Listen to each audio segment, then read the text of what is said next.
시작, 실질적인 위협. 과학자들에 의하면 우리 우주는 미래에 공간이 줄어들어 한 점으로 수축될 수도 있고, 그 반대로 공간이 늘어나 찢겨질 수도 있으며, 모든 것이 흩어져 물질 반응이 사라져버린 정지된 암흑 공간으로 변할 수도 있습니다. 그러나 이 일들은 아주 먼 수십억 년 후의 일들로, 인류에게는 현재나 가까운 미래에도 실질적인 위협이 되지는 못하고 있는데요. 현재 관측되는 태양의 어마어마한 태양 폭풍과 거대 소행성의 충돌, 그리고 외계 문명의 지구 침공 등이 더 발생 가능한 현실적인 위협으로 여겨지고 있었습니다. 거기에 더해 떠돌이 블랙홀의 지구 접근과 태양계 내부 행성들 간의 간섭에 의한 궤도 이탈 등도 발생 가능한 위협으로 여겨지고 있습니다. 그리고 이런 현상들은 시간과 공간에 관계없이 모두 우리 우주의 모든 물질들에 작용하는 중력과 반대로 그 어떤 작용도 거부하는 암흑 에너지에 의해 발생하게 되는데요. 이것이 먼 우주에서 다가오는 위협에 대해 인류가 바로 알아차리지 못하는 이유였습니다. 또한 오늘날 인류는 우리 우주의 약 5%인 일반 물질 정도만 겨우 설명이 가능하고, 나머지 95%에 대해서는 전혀 알지 못해 그것들이 만드는 위험도 알 수가 없었습니다. 그렇다면 우리 우주에 존재하고 있으며 현재에 또는 가까운 미래에 완전하고도 실질적인 위협은 어떤 모습으로 다가오게 될까요? 반물질, 천체. 현재의 우리 우주가 물질들로만 이루어진 이유는 초기 우주에 발생한 반물질들이 물질과 반응하여 사라졌기 때문입니다.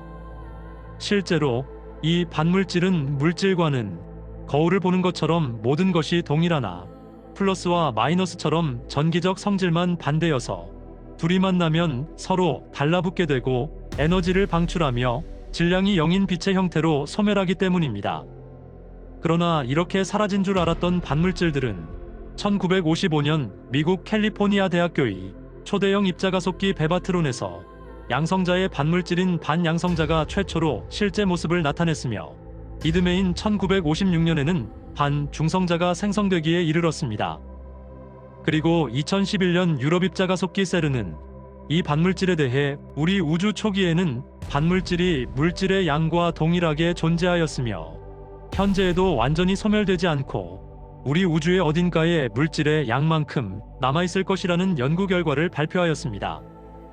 또 노벨 물리학상을 수상한 미 MIT대 교수는 우리 우주 어딘가에는 물질과 쌍소멸을 피한 반물질로 이루어진 천체들이 존재할 수 있으며, 그것들이 다른 천체와 만난다면 엄청난 양의 감마선 에너지를 방출하며 그 천체와 함께 소멸될 것이라 설명하였습니다.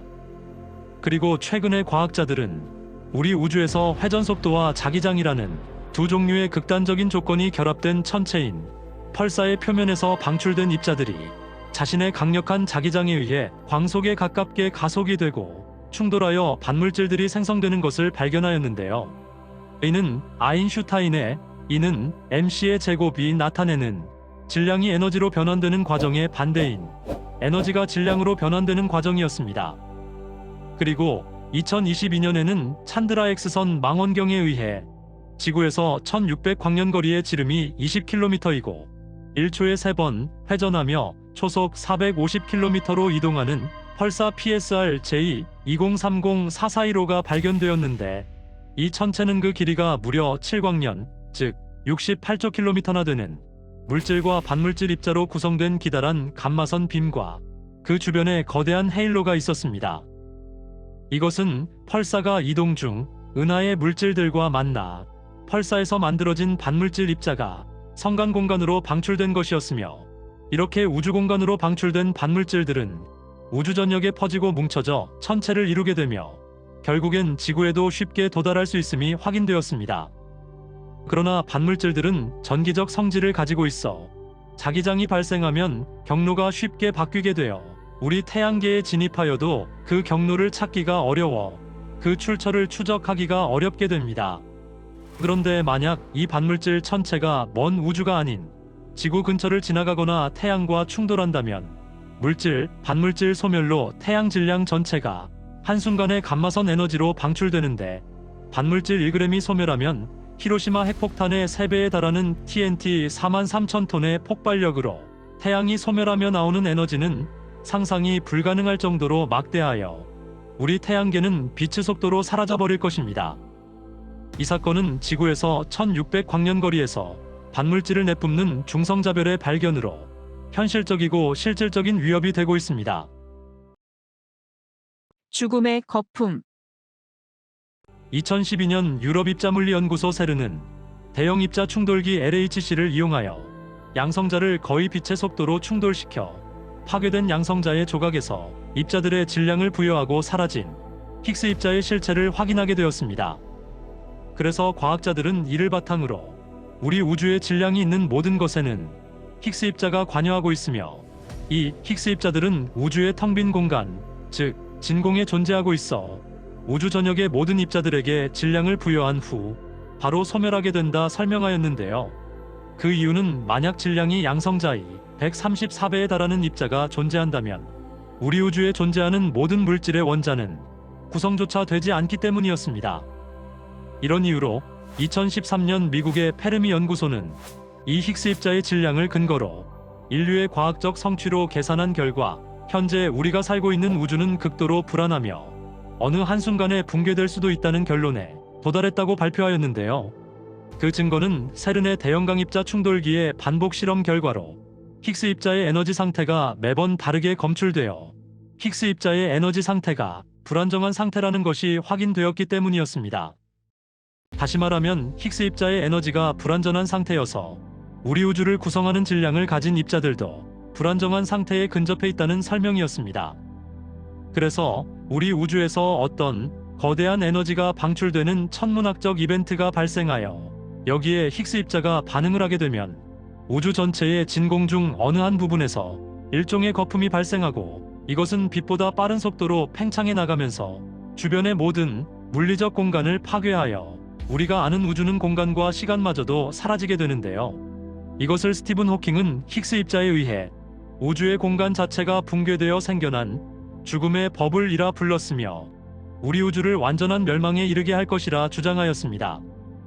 그래서 이를 바탕으로 많은 과학자들은 우리 우주는 반드시 현재보다 낮고 안정된 에너지 상태로 옮겨가게 되는데 이 사건은 실제로 일어날 수 있으며 이미 발생하였을 수도 있다 주장하였는데요. 그 시작은 우주의 어느 지점에서 불안정하게 부글거리는 거품 형태가 만들어지며 시작할 것이고 현재의 과학으로는 그것들을 알 수 없을 거라 하였습니다. 거기에다 현재 우리 우주는 가속 팽창을 하고 있어 150억 년 후에는 지금보다 11, 17승배나 팽창하게 되는데요. 문제는 공간이 팽창하면 물질들은 그들 사이의 거리가 멀어지지만 진공은 힉스 입자들과 함께 계속해서 늘어나게 되어 아슬아슬하게 유지되는 지금의 안정성이 더욱 깨지기 쉬운 조건이 된다는 것이었습니다. 그리고 만약 공간의 안정성이 무너지면 검은 버블이 생성되고 그것은 접촉하는 모든 것을 기본 입자보다 더 작은 상태로 분해하고 결국엔 우주의 기본 구조 자체마저 분해해버려 우리 우주는 빅뱅 이전의 상태가 된다는 것이었습니다. 이에 대해 오늘날의 일부 과학자들은 이미 이러한 현상들이 발생하였다 하여도 지금의 인류는 알 수 있는 방법이 없으며 미래에 우리의 관측 기술이 더 발전하고 운이 좋다면 프록시마 항성을 뒤덮는 검은 형체의 거품을 발견하게 될 것이라 주장하고 있습니다. 기묘책. 우리 우주의 모든 일반 물질에 존재하는 원자핵의 양성자와 중성자는 거의 모두 위 쿼크와 아래 쿼크로 이루어져 있으며 여기에 기묘 쿼크가 모이면 기묘체가 형성되고 있었습니다. 그리고 우리 우주에서 질량이 어마어마한 별은 마지막에 초신성 폭발과 함께 대략 20km 크기의 핵만 남기게 되는데 이 핵은 엄청난 밀도에 의해 극도로 높아진 압력으로 물질들이 중성자 단위까지 으깨져 중성자별이 되게 되는데요. 이들 중 질량이 큰 중성자별은 철로 된 지각으로 인해 그 아래가 더 큰 초고온, 초고압 상태가 되고 중성자들은 더 작은 쿼크로 분해되어 별 전체가 쿼크 덩어리로 변하게 됩니다. 이런 별들을 쿼크별이라 하고 초고온, 초고압 상태의 이 쿼크들은 안정화되기 위해 일부가 기묘 쿼크로 변경되게 되는데요. 이렇게 생성된 기묘 쿼크가 모여 기묘체가 되었으며 우리 우주에서는 중성자별의 핵에 존재할 것이라 추정되었습니다. 그리고 이렇게 발생한 기묘체는 자신과 접촉하는 모든 입자를 자신과 같은 기묘 쿼크로 바꿔버리는 성질이 있는데요. 이 중성자별은 서서히 별 전체가 기묘 쿼크로 이루어진 기묘체가 되게 되며 이런 천체를 기묘별이라 부르며 이 천체 또한 기묘 쿼크와 동일한 성질을 가지고 있어 접촉하는 모든 천체는 기묘체가 되게 됩니다. 또한 과학자들은 이 물질이 이론적으로는 우리 우주의 초기에 양성자나 중성자 등 일반적인 물질들과 같이 생성되었기에 우리 우주 어딘가에는 반드시 기묘체가 존재하고 있을 거라 설명하고 있는데요. 이 기묘체는 전기적으로 음의 성질을 가지고 있을 확률이 높아 주변에 지나가는 일반 물질에 달라붙어 모두 기묘체로 만들어버릴 것이라 설명하고 있습니다.